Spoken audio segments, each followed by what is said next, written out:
Wow, StreamYard is on the job today. It actually started kind of immediately.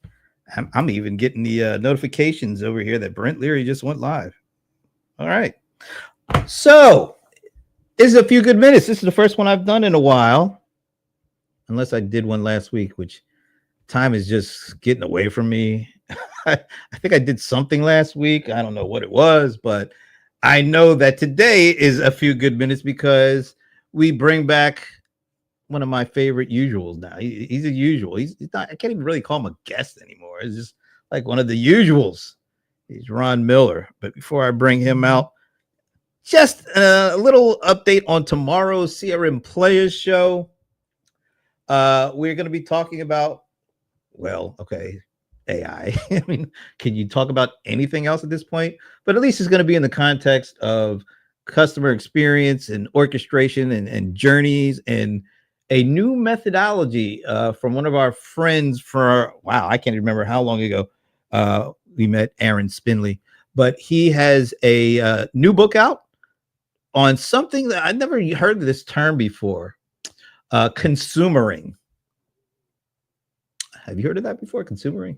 I'm really looking forward to figuring out what that is and how that applies to this new methodology that him and a partner of his, who I do not have his name in front of me right now, but he'll be joining us along with Aaron to talk about his new book and his methodology, this consumering thing. Maybe he coined it. We'll ask him that. But that's tomorrow at 3 p.m. Eastern. Got to make sure I put that Eastern in. And that's right. We've been out the last 2 weeks, so that this is like a welcome back to us, the CRM players, because the venerable Paul Greenberg had been out doing some vacationing. Do you call it a vacation when you're retired? Seems like that's what your full-time job becomes, is vacationing.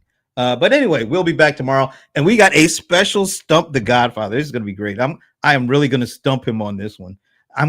He's actually going to be he's going to like being stumped on this one, even though he doesn't like to say that he likes Stump the Godfather. I know for a fact that he likes that whole segment. All right, so that's what's coming up tomorrow. Coming up right now, I already mentioned Ron Miller, editorial director of, oh man, I was going to say Fast Forward, but that's the name of his newsletter, and Forward Thinking is kind of his commentary, and he is the editorial director of boldstart. I think I got that right. Did I get it right? I got it right. Yeah, I can see him in the green room. All right. So I want to get all of that. And also, he's the former tech report or enterprise tech reporter for TechCrnch. And I have known Ron since the beginning of time. So, Ron, thanks for joining us again.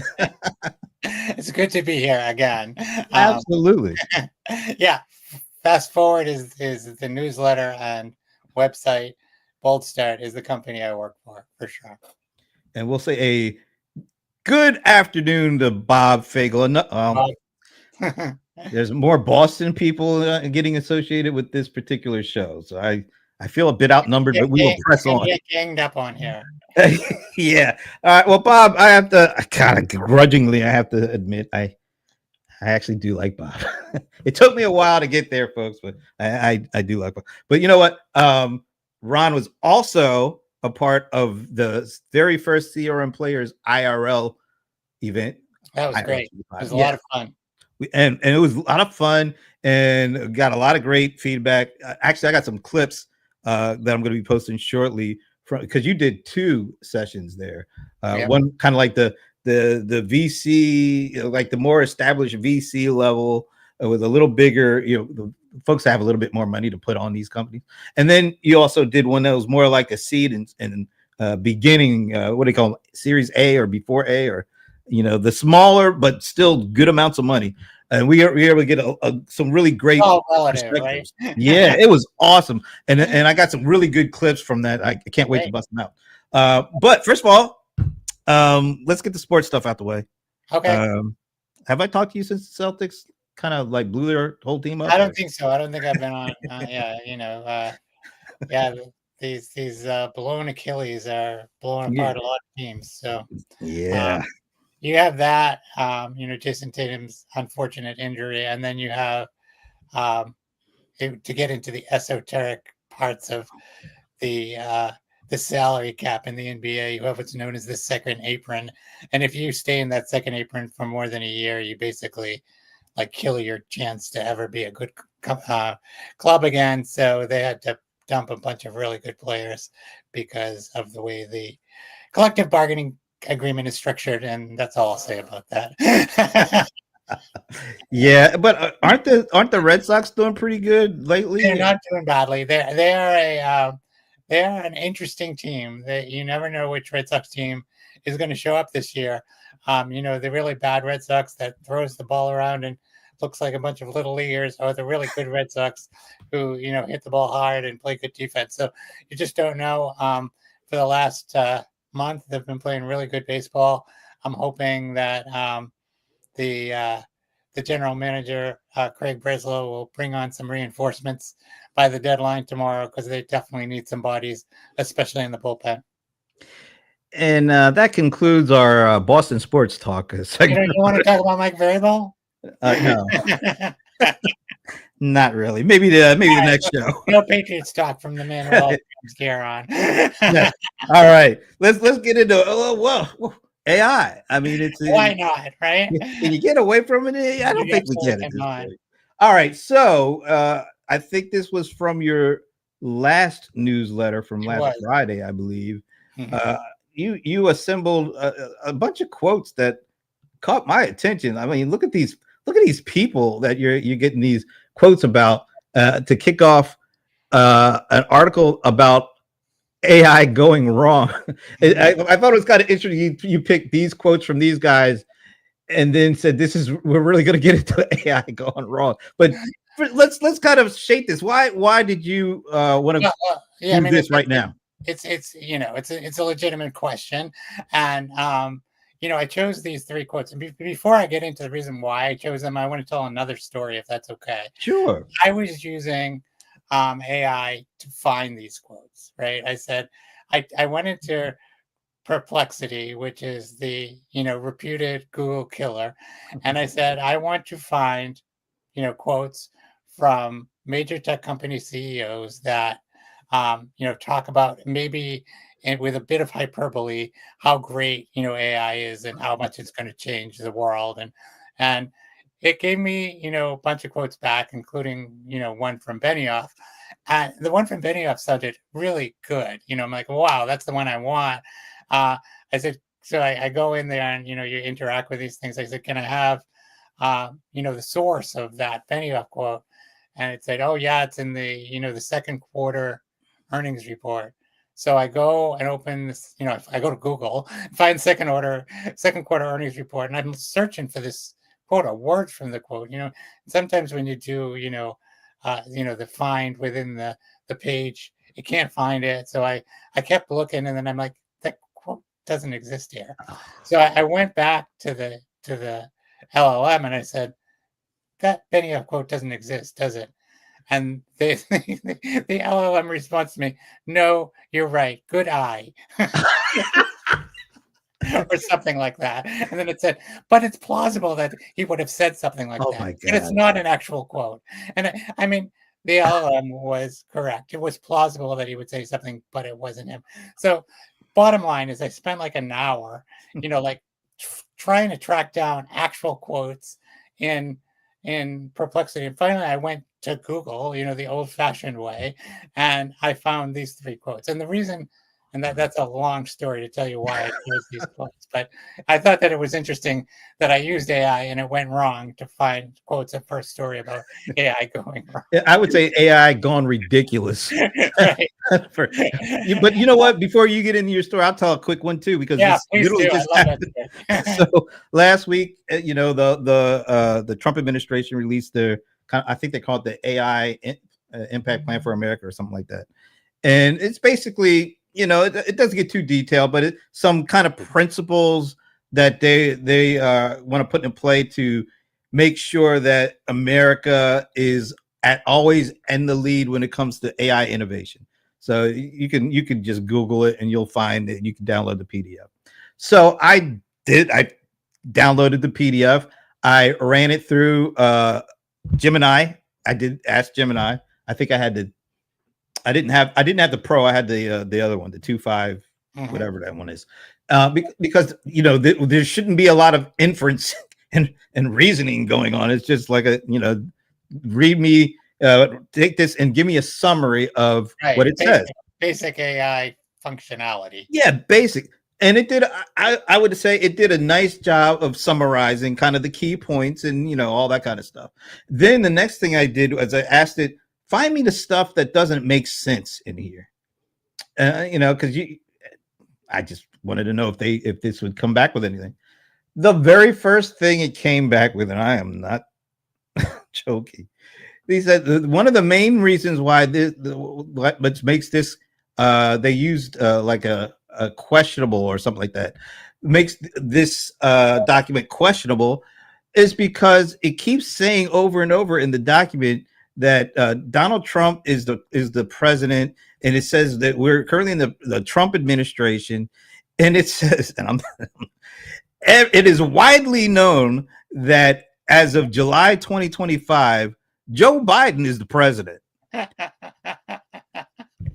Yeah, I couldn't believe it. Then I kept reading the other points, and one of they gave me 3 things that did not make sense in this document. So that was the first one. The second one is it refers to Senator J.D. Vance as the vice president, and everybody knows that he is not the vice president. So everything about it didn't really get into the detail of the actual document. It got stopped because it couldn't make sense of it being, this document keeps referring to Donald Trump when everybody knows that Joe Biden is president.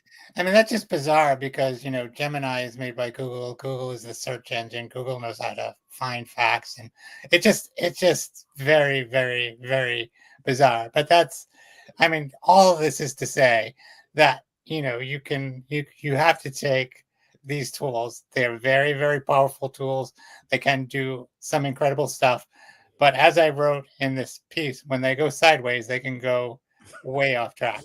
Yes. And so the reason to sort of take us back to this, the reason that I use these 3 quotes is because I wanted to kind of lay the groundwork of the level of hype that we're hearing about AI. And, every company, large and small, is, hyping the capabilities of AI.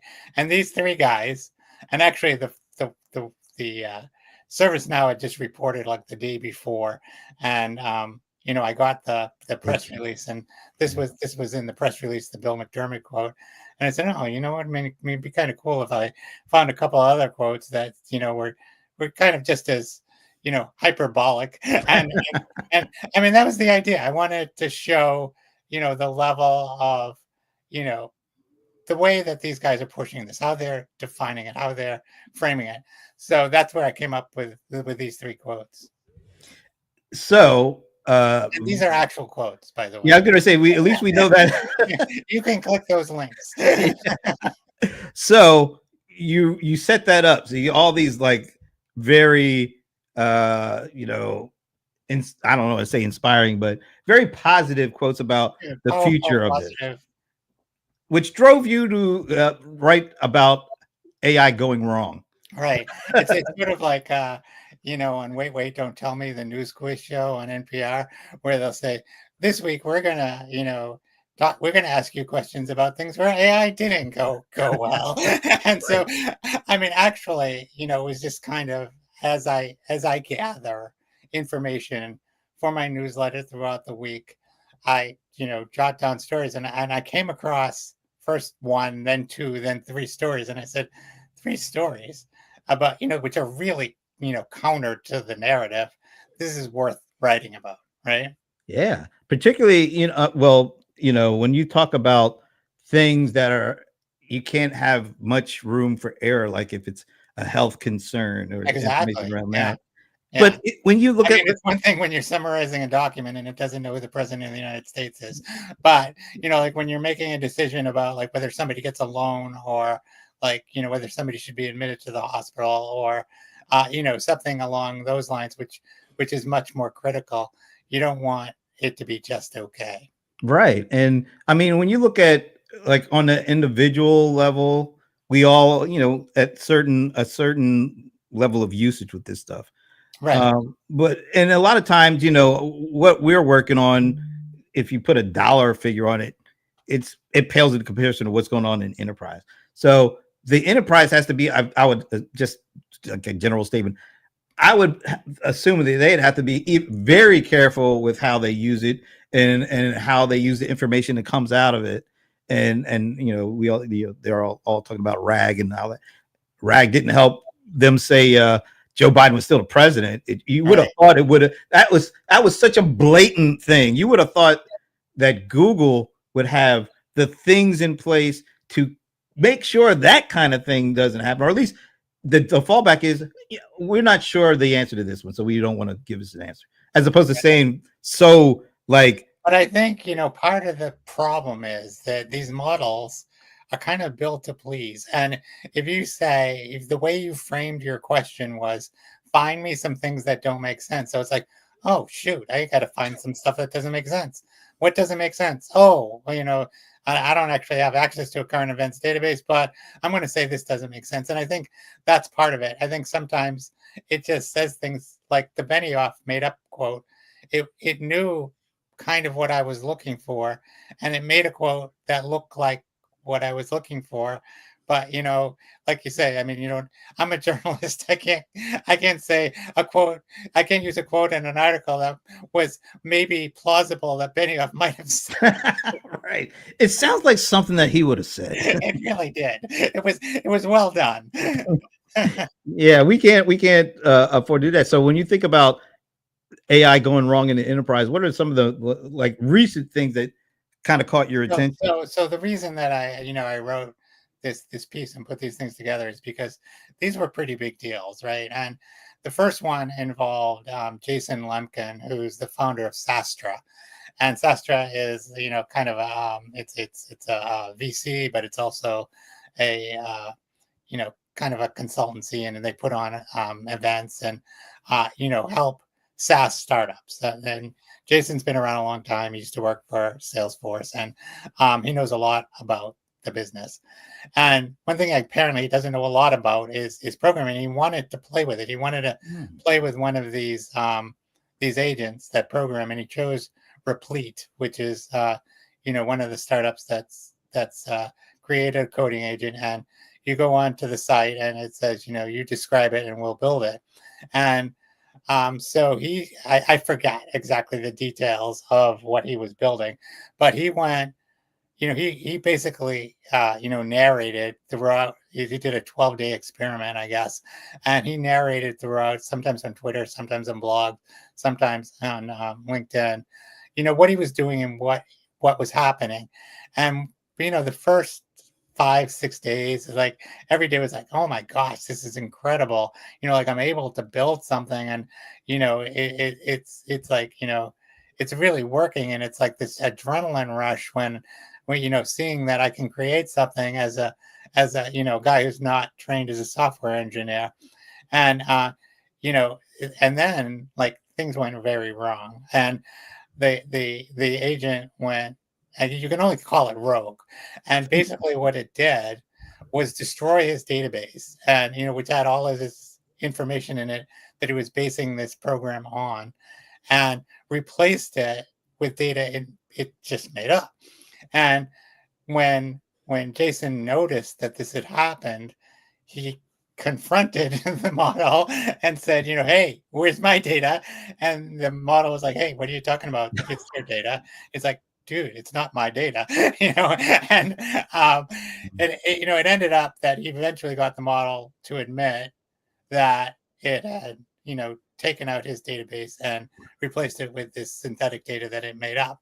And, he was really upset. He went from being like super excited about this to being pretty upset about it. And eventually, the CEO of Replete got on to Twitter, or X, I'm sorry, and said, look, this shouldn't have happened. We're really sorry. Luckily, we have a rollback. One click, you can get your database back. But obviously, this shouldn't be happening. And Jason went on the 20 VC podcast after this was all over, and he was talking to a couple people about it. And he's like, this just shouldn't happen. And if you're trying to make an enterprise app with this, and you're, making, you're in a serious business, it's one thing to be doing it when you're creating this like kind of, isn't this fun? I'm going to narrate in public, creating, a program, but it's the implications of what happened to him are very, very serious. And, it just goes to show that, I'm not saying this happens all the time, but, for it to happen, even a couple of times, even once, for it to do what it did is really, really troubling. And as a company, with liability and, having to put things out there that are reliable and have, governance associated with them and security, this is, you don't want your AI agent going off on its own and doing something you didn't tell it to do. And I thought that was, like a prime example, of these three examples of what could go wrong. And, that was the lead. Yeah. And it's stories like that, particularly from the enterprise perspective, it crushes all momentum, because you tell a story about this stuff losing your data or deleting you. That is completely unacceptable. You can't get around that. You can't ignore that. And it takes a long time to gain the trust back that you just lost. That's exactly right. And I think that's the trouble here, right? And I mean, I've written before that there are people who are smarter than me that have written that we're going to trust. We're going to hold, at least for the foreseeable future, we're going to hold the AI to a higher standard. We're not going to forgive mistakes like that. I mean, obviously, if somebody like went in and like you had a partner who went in and changed all your data, you'd be pretty pissed off. but I mean, I think that there's mistakes and then there's mistakes, but for the most part, we're more likely to forgive humans for our foibles than we are the AI for the time being. And I think that you're right. There's a huge trust factor here, and all it takes is once. If you're doing a report and you plug in some data that you give to your boss, and the data is wrong, because it made it up because it sounded plausible, like the Benioff quote. And I'm not just pulling this, out of thin air. These are things that happen on a regular basis. The stuff, when it works really, really well. But the trouble is when it doesn't work, and you have to be aware that it doesn't always work. And when you are a vendor and something like that happens, that's just not your data, that's your customer's data. Right. And then you have to explain to your customer what happened. And so not only does the vendor lose trust in the software that they were using, this AI stuff, but then the customer loses trust in the vendor. So there's like a double loss here. And I mean, I don't, if I get my customer data gets lost, I mean, my personal customer, that's one thing. But if my customer data gets lost, that's, in a lot of ways, that's worse, because now you're losing the trust, and that word gets out there quicker than wildfire, and quicker than if you're seen hugging on a big screen and an arena. So when you talk about customer experience, which you were talking about at the top of the show, and when you look at this, the kind of the arc of the story, it's like Jason was having a heck of a customer experience. He was thrilled. He was having a good time. He was grooving. He was like out there talking, like, wow. I mean, he was like the best spokesperson for this program until he wasn't, because something happened. So that was story one. I don't know if you want to jump into story two, which is similarly chilling. Let's do it. All right. So 404 Media, which is an excellent independent blog, published a story last week about a prompt injection attack that happened on the Amazon Q. I don't remember the exact name of it, but it's their programming agent, one of their programming agents. So what happened with that in a prompt injection attack is somebody can kind of take over your agent, put in some nefarious instruction, and then if you build the if you do a new build, the nefarious instruction goes out with it.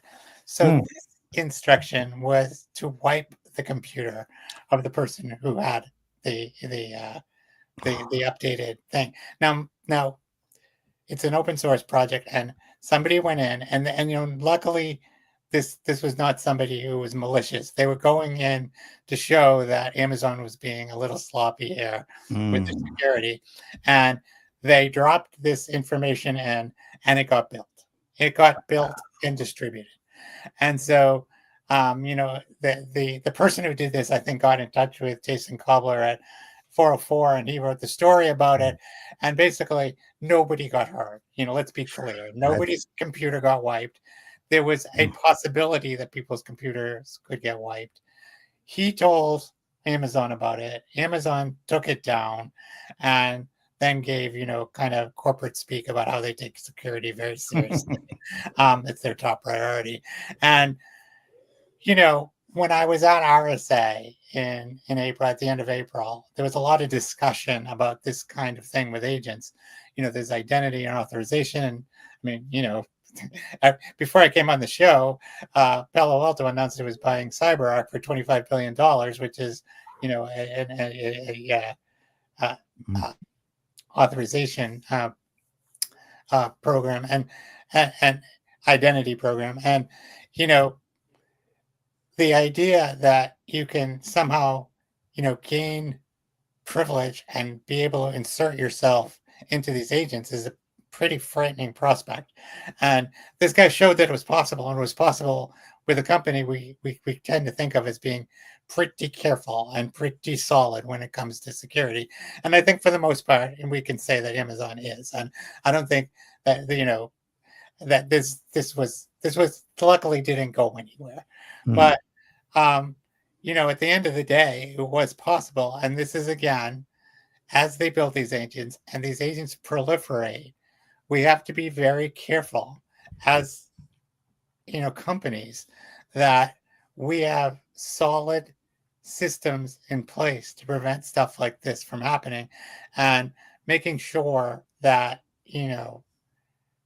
things that shouldn't be in the prompt that the agent is supposed to do in its workflow, things that don't belong there shouldn't be there. And there should be guardrails, there should be systems, there should be ways to make sure what was anything added, yes or no. It's a simple checkpoint that they could do, right? And I think those things, and again, what I learned at RSA is what kind of learning this as we go. We're building agents, we're building agent infrastructure, we're deploying some fairly simple agents, but over time these things are going to do more and more complex workflows. They're going to interact more and more with each other from the same vendor, with agents from proprietary agents that each company is building, to kind of, IT will build, businesses will build, business lines of business, and then other vendors. And as these things interact with each other, it becomes more and more kind of vulnerable, more and more surface area for this kind of attack. And so these things, this guy showed what's possible, and let's hope that the companies that are out there who are creating agents take that as an object lesson and make sure that we start to begin to think about these things. I want to say a quick hello to Amber, my buddy Amber Donald. Great topic. I'm here to learn. Amber's great. And again, I want to be very, very clear. I am not anti-AI. This wasn't about being anti-AI. It was about showing that the AI is not infallible that we have right now. Right. And that if you're using it, and I encourage people to use it, I think you should be absolutely using it, but you just have to be aware of the limitations of these models. And that you have to take vendor claims about everything involved with them with a little bit of a grain of salt and check your work. Absolutely. So I want to dig in a little bit more to uh, the privacy, the security, and what role or how much responsibility should an enterprise take in deploying some of this stuff. So last week, Zoho announced they created their own Zoho LLM, and they call it Zia LLM, and it was created from scratch. So they didn't train it on outside data. It was trained on all their data. It's running on their servers, on their data centers, on their hardware, and they created it without using the open source or the public. So they know exactly what the data was trained on, and they can kind of control, like, to a certain extent, because it's running on all their stuff. The cost, they can have more of a control over the cost for processing and CPU usage because it's all running internally. They're not having to hit the hyperscalers and kind of at their whim. So last week I did a show. We called it The Great Debate, and we had a few of the people and in our industry, folks that we not only like, but we know they're smart and experienced and all that kind of stuff. And so we started talking about a little about Zoho, but maybe I was want to pose the question. We started thinking, well, should enterprises actually do some of this stuff on their own, or should they leave it all to the hyperscalers in terms of the LLMs and kind of piggyback off of them and not necessarily knowing the innards in terms of the data that's being used that they're using, because that's all sort of out in the public. So I want to play a little of the conversation that we had and then get your take on things. Okay. Zoho just came out today, introduced. I hate when this does it. It's never like does what I think. They run their own data centers. They build their own servers. They host everything internally. Is that the right approach from an enterprise perspective? 1000%. That's Soho hosting their LLM, not an enterprise hosting their LLM. Everybody who's interested in the quality of the data and the content provided and produced by the LLM should host their own. It is not really that hard, and it's actually much more economically efficient than buying tokens from the open market. I have about a dozen cases from companies and organizations and institutions that have recently created their own language models for the same reason. Even relying on an open model for anything that you do is absolutely stupid and demeaning to the quality that you want to achieve. You want to achieve good quality and good results, create your own LLM. The initial cost may be a little more than you think it is, but the maintenance is actually just the same as it cost you before to maintain a knowledge base, if not better. You can build your own LLM with open source technology. Zoho actually built their own LLM from scratch. I don't recommend that for most folks. That requires significant development resources. The thing that's really important about what Zoho has done here is that they know exactly what they train their model on, which you can't say using external models, even if they're open source, because very few even of the open source models disclose what they've been trained on. That's really, really powerful to be able to say that to your customers. All right, there's a lot, that little tidbit. So there's the kind of the Esteban Kolsky wing, which is like, if you're an enterprise and you're not creating your own LLMs from scratch, basically, you're stupid. I'm just paraphrasing a little bit. And then there's the other side, which is like, you should use the things that the big guys are creating for you to use because of the complexities and the intricacies. And maybe there's some things you do on your own, but the foundational aspects you might want to kind of use the hyperscalers and the big players because that's what they're providing. What do you think?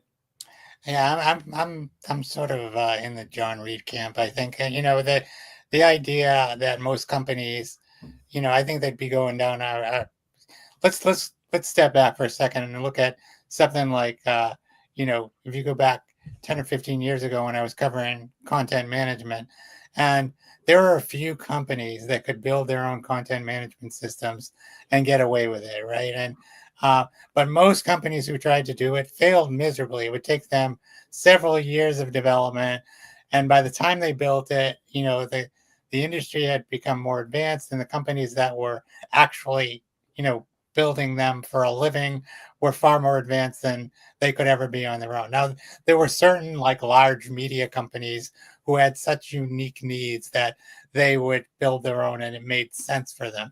And I use that as kind of a metaphor, because I think it's the same thing. Like, most companies should not be building their own models. I think the industry is changing too quickly. The technology is moving at a speed that, it's hard enough for enterprises who are not, normally, kind of built to move fast and are being asked to move fast, to not only move quickly, but move quickly with their own tooling that they created internally. I mean, just think about all the politics that would go around building this thing. And like, by the time you built it, there would probably be an open source model, from China, that's way better, way cheaper, way faster. And, you wasted however much time and money you wasted trying to build your own model. I'm not saying that what Esteban said is wrong. I think he's right. I think that if you can control what you can control, you should control. But a lot of companies can take the foundational models, tie into the back end and not be, it's not like if you're using the OpenAI API, as a company, as an enterprise, and you're tapping into that with your own data. It's not like you're on the open internet, or you're using data that was trained on Reddit. This is your data. This is the data that you inserted into the model. So it's like a custom version of OpenAI, or a custom version of Claude, or a custom version of Perplexity, whatever. These are not, the idea that you're kind of putting your data out on the internet is a little misleading. What you're doing is you're taking their kind of baseline tooling and putting your information into it and making it your own. And I think that makes a lot more sense to me than, for whatever reason Zoho did, I don't know, and I haven't seen it. This is the first I've heard. Some companies it makes sense, and some companies it doesn't. And I think, your average enterprise, it doesn't make sense. There's too much good stuff out there. And as I said, it's changing so quickly. And if you look at, the talent it takes to build these things and what this talent costs now, that's a whole nother show, right? Mark Zuckerberg and Kelly Robinson on Wired was saying that somebody was actually offered $1 billion to come, in their AI lab.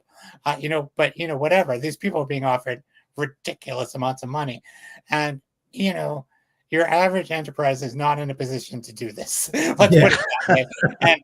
And even if you have one or two good engineers, it's not, in my view, it's just not the best way to go, for the same reason it was foolhardy to build your own content management system in 2010. Yeah, or I guess also when you think about people were afraid to move to the SaaS model for a while, and they were willing to pay to do everything on-prem. But then when it got proven out that it's a much easier road, at first it felt like it was a cheaper, but eventually I don't think that's the case anymore. But at least you're able to kind of turn the stuff over that is not core to your business and concentrate on your business, while that kind of stuff was handled. You kind of outsource that stuff. Exactly. And I've seen companies try to build their own CRM. It's like, why?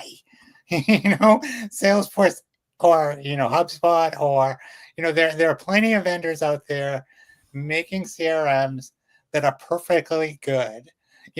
What's your business? Is it building software? No, it's selling whatever you sell, and that's supposed to help you sell. You're not building your marketing automation in CRM. You shouldn't be, unless again you're extremely large and have extremely unique needs, and that's only a handful of companies.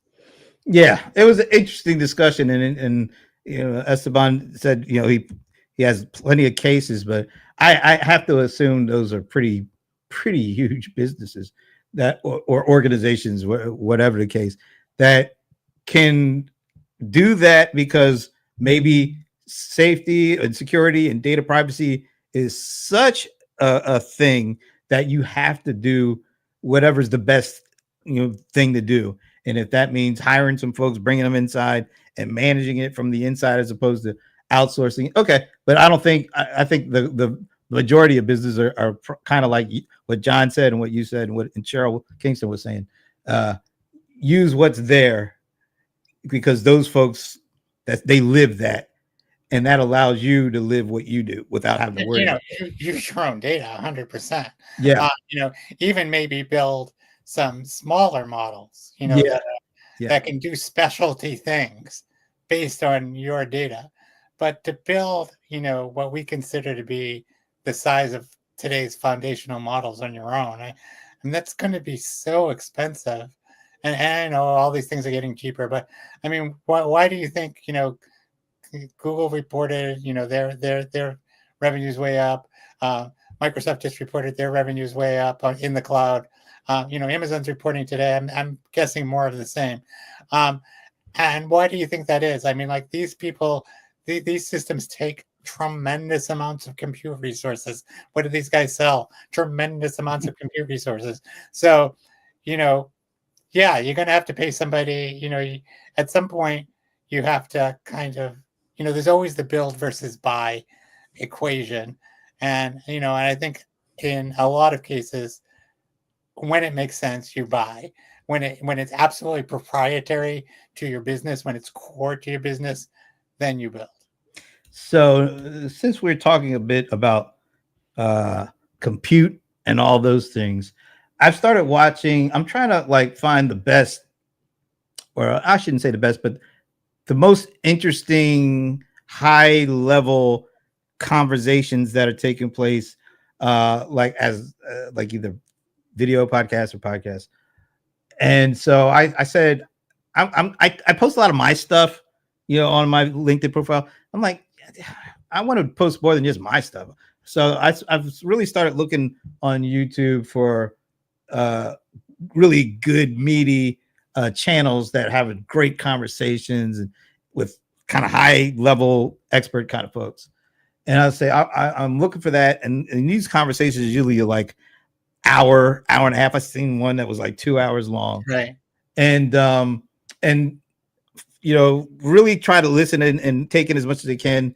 And then I want to share that to my audience of folks by making a little clip and then pointing people right to get the whole thing, because a little clip does not do this conversation justice. Right. So I posted the first one of those, and it was that Peter Diamandis guy, the moonshot, the guy that does the moonshot stuff, and he had like 3 really successful investor, but folks that are also data scientists. They get their PhDs in this stuff and things, and they were having this really great discussion. And I found this little clip, and I want to play it for you and get your take. But it's just a little clip, folks. But it was an interesting thing that he said, and I want to get your take on it. And I'm going to add a little something after I play this clip. So let me do this. Let me play this. Hopefully this will play right away.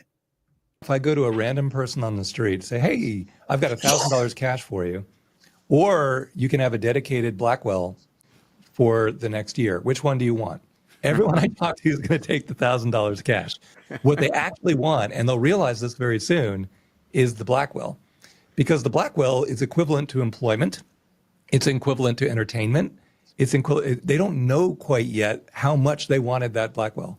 But they won't be able to get the Blackwell because the big foundation models are such compute pigs that they're going to use up every single molecule. This is why that class of the 8 billion parameter use case specific model is the way to alleviate the bottleneck, get the benefit to society without using up every single GPU on just, a couple virtual girlfriends. Leave that virtual girlfriend comment alone. But I found that so interesting. And I guess a lot of people don't know what the Blackwell chip is from NVIDIA and what it can do. And it's funny that I think he's probably right.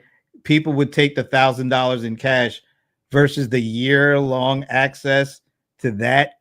I mean, I know startups would, I know what they would take, but what do you think about, the would companies, enterprises, do they understand what the potential of using something like that versus, nah, I'm not worried about learning much about that. We'll let that go with the folks, the hyperscalers. Do you think there, maybe based on that last conversation, there are enterprises that are starting to build up their own stockpile of these things so that they can figure out a way to use them later on down the road? I mean, I don't have evidence of that, but I could speculate that some companies are, but it depends again on the company, and how much money they have, and if they know how to put these things to work. I mean, if you don't know what you're doing, you're better off maybe going to a core weave and saying, I need 25 hours of GPU time. Here's my credit card. And then when your 25 hours are up, your GPU shuts down. As opposed to, I own this GPU that, I mean, who knows what I'm going to get out of it, because maybe I don't have the right people in place.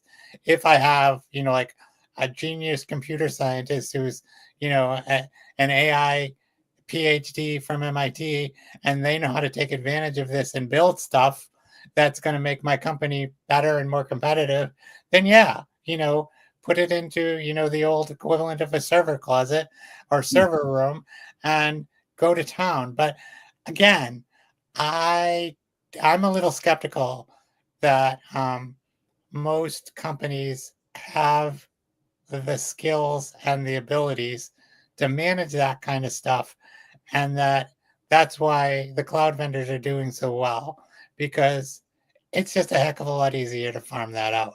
Now, are there going to be companies who will grab those chips and do great things with them, really interesting things with them? There's no doubt. But it's just like, you can give somebody, the best guitar on the planet. It doesn't mean they're going to be a great guitarist. They just have a really good instrument. And you can give somebody one of these best chips on the planet, but if they don't know how to play them, it's just going to be noise, right? You're not going to get anything out of it. So I think you have to be realistic about what your capabilities are. Now, if you think like buying a handful of these things as an investment is worth it as an investment, and somebody's going to come to you and pay you for those, that's another idea, I suppose. But that's, again, not most people are in that business, and the people who are do it very well, so why not go to them? So again, I mean, I don't think, conceptually he's wrong. I just think, you talk about the individual on the street, most people aren't even going to know what a Blackwell is. And even if they did, they would be like, what the heck do I need a CPU for? It's like, I'm not a gamer. I don't need it. a Sit in my counter, in my kitchen. I mean, there's just not many people could make good use of it, is what I'm saying. Yeah. And I have some engineering friends who could probably put it to work, but your average person, even your average tech savvy person, isn't going to know what to do with it. Last year, it was about this time last year, I did a show. I did a few good minutes with our mutual friend Anand Thakur, because he actually bought, I think, 2 of those, and it was like, those things are really expensive. Yeah, they sure are. I think they're like 30 grand a pop or something like that. Yeah. But I think now it might be worth more, because apparently there's like a used Blackwell market now. Like, you can buy some of these things used, and I'm guessing that'll increase more and more as they push more and more out, and it gets scarce. People are literally building a second market, a secondhand market for this stuff, which is really fascinating to me. Right. So if there's a marketplace online, and that guy handed you that Blackwell chip instead of the $1,000, and you knew about this, and you knew what to do, you could put it on the eBay of chips, and probably make 25,000 instead of the 1,000. Yeah, unless it's they put some tariff on it. Nah, it'll be sold right here in America, folks. That same guy, by the way, he is. I want to make sure I get his name right. Dave Blunden, the founder of Link Ventures. Apparently, and he, as you can see in the background, he had his MIT sash hanging Yeah, prominently. he was proud of MIT. For sure. Yeah. So I caught another one of his things, and he was actually talking to Eric Schmidt. So and apparent, so he was thinking, kind of given what we just talked about, the Blackwell is kind of the new black, and Eric Schmidt said, no, it's power consumption. It's not the chip, it's the power. And I think I agree with Eric Schmidt on that one, because if you don't have the power to run this stuff, or you can't afford it, what good is it? Well, I mean, that's a whole, that's a whole show in itself, talking about, the environmental impact of all of this stuff that we're talking about.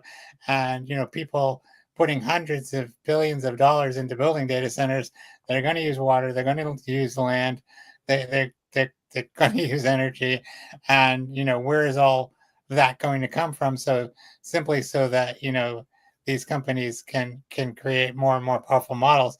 I think at some point, maybe, somebody pushes back, whether it's communities, who say like, I don't want this a new data center here, and I don't know if you've ever been in a data center, but they're pretty empty. They talk like about how they'll create jobs, but I've been in a data center, and it's like kind of a ghost town. There's a receptionist, there's IT guys. It's and this was a small data center. But the fact is, it doesn't take a lot of humans to run them, and so it doesn't create a lot of jobs, but it does use up a ton of resources. And at some point, we have to start thinking about that. But like I said, that's it. And having that power, that access to that power and that water is going to be, a big part of this. Beyond the chip, like the chips themselves are scarce, but what it takes to run the data centers that house the chips are also, finite resource. So, that's why we're seeing companies buy up, shut down nuclear power plants, and they're trying to find energy wherever they can. So that's an interesting aspect of it, and I think Eric Schmidt is right about that. That could be more of a bottleneck than the chips themselves. Yeah, definitely, maybe something to dig into at a later date. Yeah, like I said, that's probably more than my level of expertise, but also, something that would require probably a bunch of voices who had, expertise in that kind of area on energy consumption and all of that. I bet there's like enterprises right now trying to find people, experts in that area that they can kind of have them completely dedicated to their needs. And that becomes a part of the equation for buying versus building. Right. And how much is this going to cost in the end? Yeah, because right now, if you have very little control, I guess, because you're kind of dependent on the big guys right now, the big hyperscalers. But I'm sure some of these enterprises, and I think that was one of the reasons why Zoho runs their own data centers and wants their own LLM, because that gives them a little bit more say over how much power they use and how much cost they're willing to kind of take on their own versus maybe some slight increases for customers. Because right now the things they are saying pretty much they're not looking to increase costs on their customers for any of the AI stuff unless it's some kind of really complex, really unique situation that causes for that kind of approach. But for the things that they're building into their their platform, no additional charges, no additional cost to their customers. Which I wonder if they are actually housing their own hardware, if they have co-location facilities who take care of the cooling and the heating and the they provide the racks and the power, and you bring in your machines and you plug them into the racks. So I mean that's the way a lot of companies are doing it now that supposedly are on-prem. I mean very few companies have like a data center anymore like they used to, in the early 2000s. It's more often than not, a a co-location facility where one of these large providers is, so you're not giving your money to Amazon or Google or Microsoft, but you're still like paying a rental fee for the facility, so you don't have to deal with all of that. Now, I could be wrong, but I'm pretty sure it is a completely Dedicated. in-house run. Wow. thing. And one of the things when I was talking about when they introduced their Zia LLM, and I had a conversation with one of their executives over there. PBK is the guy. He's the head of market strategy for CX. One of the things that I asked, so why do you guys do this? It's like, we always we take these kind of opportunities to learn how to do these things, these important things. And so, yeah, we could have, kind of, gone like everybody else, the hyperscaler route, and just kind of plug and play and use them. But he's like, no, we wanted to learn how to do it from scratch, right from the beginning. And so they dedicate people to learn how to do this stuff. And then once they feel pretty comfortable about it, they actually put it in play in their data centers. So they literally have their own people managing all this stuff. So it's a completely internally driven operation, which is pretty amazing. It is amazing and pretty fascinating. Yep. So, man, that was really good. I can't believe we've gone on about an hour as usual. We always kind of have fun while it's cool to be able to talk about important stuff, but have fun doing it. And we've been doing that for like years at this point. So, we didn't even get to the third story. I know it's like we need more time, but you'll be back because we like doing these things on, you guys can go read it at fastforward.boldstart.vc. Yeah, give them where all the places they can, because you also on LinkedIn, you like to put like these AI story of the day, like your own experience. AI, I call it, and I talk about some of the interesting things that I get out of these models, like the story I told earlier. You get, that's why I encourage people to use these tools, because you'll find they do some amazing things, but you're going to be surprised at some of the results you get too. All right. Well, Ron, of course you'll be back because there's. I hope so. There's always whatever span of time that goes in between we do. There's always a lot of stuff. It could be like 2 days, and we could talk for another hour on stuff that just happened in that 2 days. But hopefully we'll be back next month because there's. We're getting to the dog day. We're getting to the August a month out from a little over a month out from Labor Day. And then all the conferences start back up again. Now, I know you don't necessarily go to all of them anymore because you're doing your thing. But I'll get on the road and I'll see some stuff. And I know you get briefed on stuff, and definitely want to have some conversations because Dreamforce, Cloud World, all sorts of some of the biggest ones are coming up. Absolutely. And I promise next time I won't talk about the NBA salary cap.